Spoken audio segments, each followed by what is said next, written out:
What's going on, everybody? This is Captain, and welcome back to another movie review. This evening, I am going to be reviewing the film Batman 1989. Now, I had just recently seen Batman Begins and The Dark Knight Rises a few months prior to that. I think I saw it about 4 months ago when quarantine began, and then a couple months after that, in late May, I thought to myself, by the way, I haven't seen The Dark Knight Rises yet. I'll get to that eventually. I wanted to get all the late 80s, 90s Batmans out of the way before I finished the final trilogy. Anyway, I'm getting off track already. I watched Batman 89, and I really enjoyed it. I thought Jack Nicholson as a Joker was great. I thought Keaton's Batman was pretty good, and I wanted to share my thoughts and how I thought the film was in this video. So I hope you all enjoy.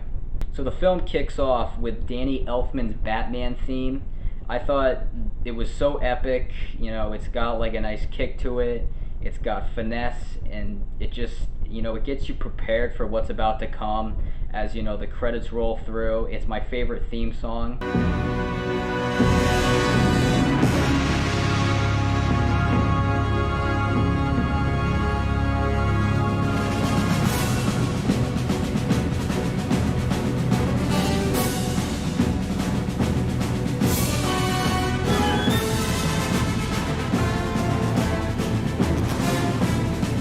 So we're in Gotham City, right? And Tim Burton's version of Gotham City is very unique. It's got like a sort of, I don't know how to explain it. It's almost, it's weird. I'll show some pictures of it, and you can check it out.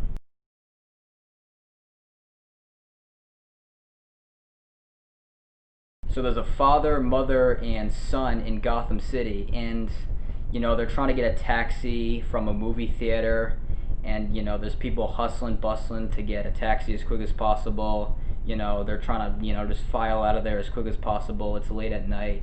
And so what's funny is I thought they were Bruce Wayne's parents. I thought the child was Bruce Wayne and the mother and father were his parents, and I bet a lot of you thought that too.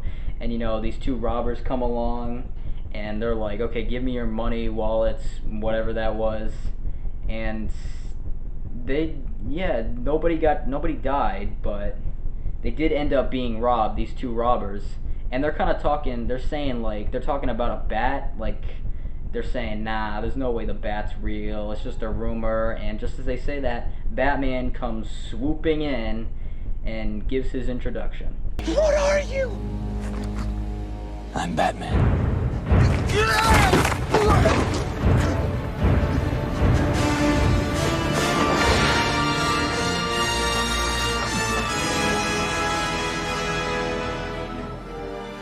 So while the mayor is trying to make Gotham City safer, this reporter and photojournalist, the photojournalist's name is Vicky Vale, they are trying to search and look into rumors about this vigilante named Batman, you know what I'm saying? So they attend this fundraiser by Bruce Wayne, who, you know, we all know is Batman, but they don't know that. Nobody knows that. The only person in the world who knows that is his butler, Alfred, the man who has served him and taken care of him for so many years after his parents' death. So they meet him at the fundraiser, and I always thought it was a good scene when, you know, they meet and everything, because I thought they had like a good chemistry on film, both Kim Basinger and Michael Keaton. I thought they did a great job acting-wise. Meanwhile, a mob boss by the name of Carl Grissom sends a criminal out named by the name of Jack Napier to raid this place called Axis Chemicals. And you know, while he's raiding the place, there's this detective by the name, I don't know his first name. It's Detective Urquhart, and you know, he's trying to, you know, capture this guy named Napier when he's like raiding the place. And you know, Batman comes in.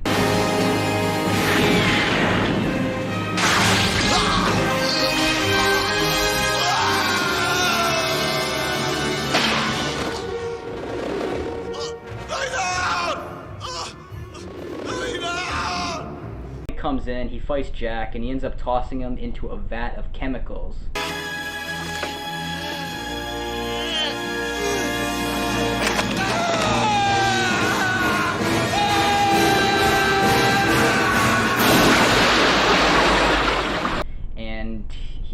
presumed dead, but obviously he's not. We also found out beforehand that Grissom had actually set Napier up for sleeping with his mistress, which I thought was kind of funny. This is also where Jack reveals his true identity. Jack is dead, my friend. You can call me Joker. And as you can see, I'm a lot happier.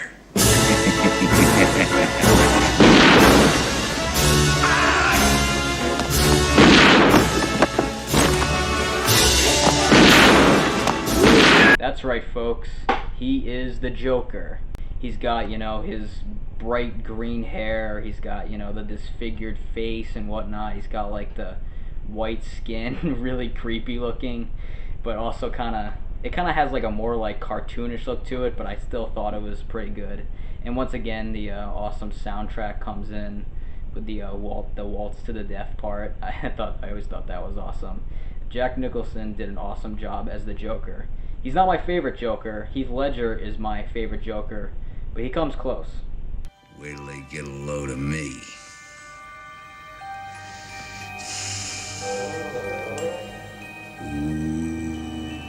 And thus begins the tricks of the Joker. He's got this new thing called Smilex, which will cause people from laughing to death. He's killing people with makeup. He's taking over broadcasting stations. He's ruining art at local museums. He even fried somebody to death. He also lures Vicky into the museum, and Batman comes in, he saves everybody, and that's that. But that's only their first encounter.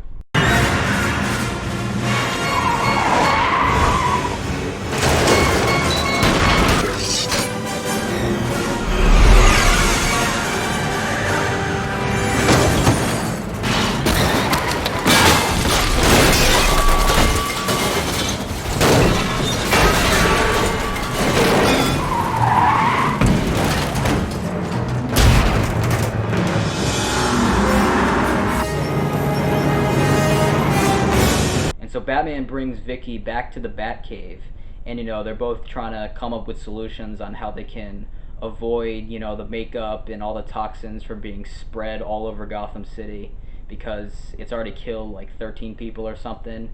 And Bruce is kind of starting to think that he may even be in love with her. He's starting to have like these big feelings for her. He feels kind of like he doesn't want to reveal his true identity because he's Batman. He's afraid everybody's going to find out, and this whole thing of saving people is going to be spoiled.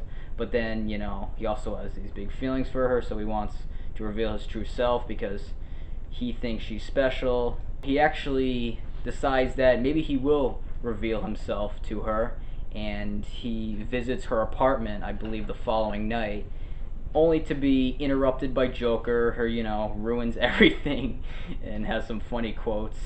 You ever dance with the devil in the pale moonlight? What? Never rub another man's rhubarb. This is actually the part where Bruce finds out that Jack is actually the man who killed his parents.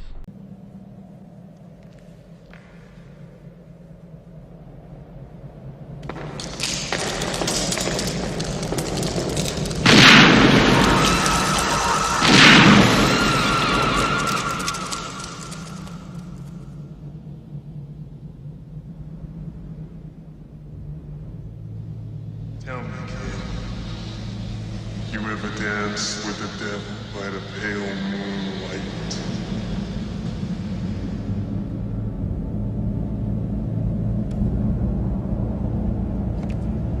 Man, let's go!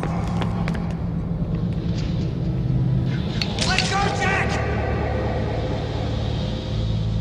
Alfred then tells Vicky that Bruce is indeed Batman, and then Bruce explains that he can't really get into a relationship right now because he's trying to go after Joker. The following night, Joker is able to he's on this big sort of, it's a cake for the Gotham City's bicentennial, and he's dancing around throwing money out to all the citizens of Gotham City while Prince's Trust plays out. And this song that Prince wrote and sung was specifically meant for that movie.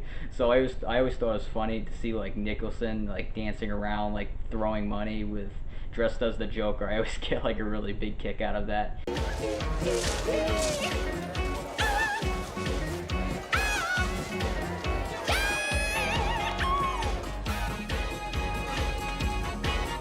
And where is the Batman? He's at home, washing his tights.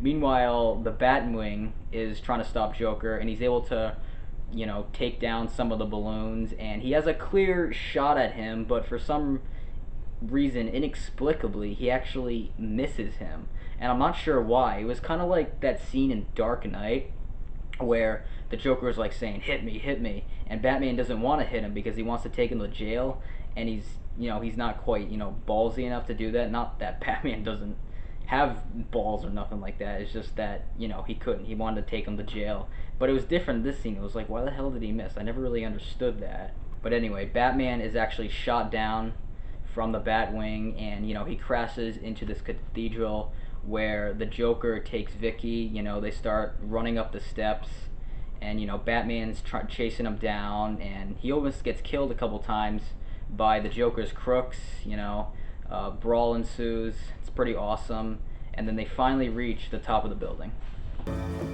Excuse me. Have you ever danced with the devil in the pale moonlight?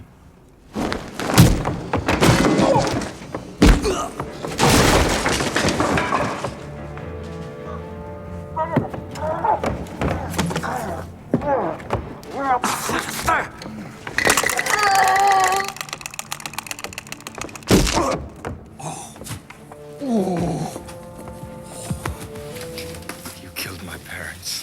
What? Oh. What are you talking about? I made you. You made me first. Hey, Bat Brain. I mean, I was a kid when I killed your parents. I mean, I say I made you. You gotta say you made me. And how childish can you get, huh? You wouldn't hit a guy with glasses on, would you? Huh?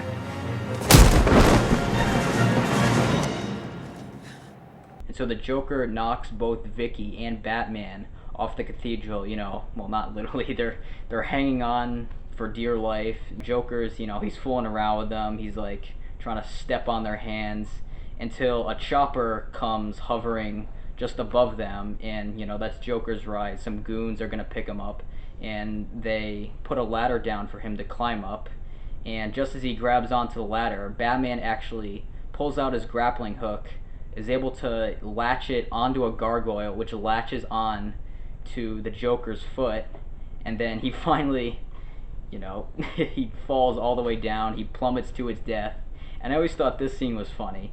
Just as the citizens of Gotham City are surrounding to see his dead corpse, and as well as the cops, there's this sort of, I don't know what it is, it's like, it's almost like laughing as he dies, which I thought was ironic because he wanted everybody else to die laughing, and he died laughing. It's a very Joker thing.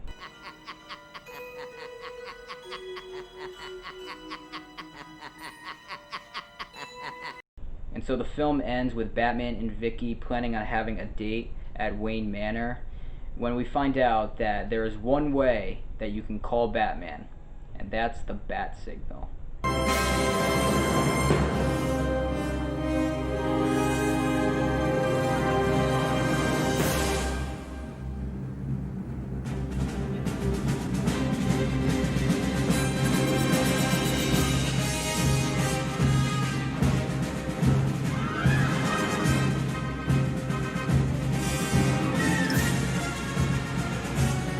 I thought Batman '89 was an awesome story. You know, a lot of great actors, great characters, a lot of like sort of funny things. There are some great scenes, like for example, the chase scene with like there are goons chasing the Batmobile. I forgot to mention that, by the way. I always thought that was good. The grappling hook part, both where he was like Vicky was hanging on to him, as well as the part where, you know, he was able to pull the Joker down. There was also some really funny scenes with Nicholson as the Joker, who did an awesome job in this film. You know, he had a lot of great quotes and hilarious moments. You know, it just really made the film really enjoyable to watch. Now, granted, there are some errors with it that I noticed, but that doesn't take away from the fact that it is really fun, enjoyable, and I kind of have a soft spot for it. Thank you all for watching, and I'll see you later.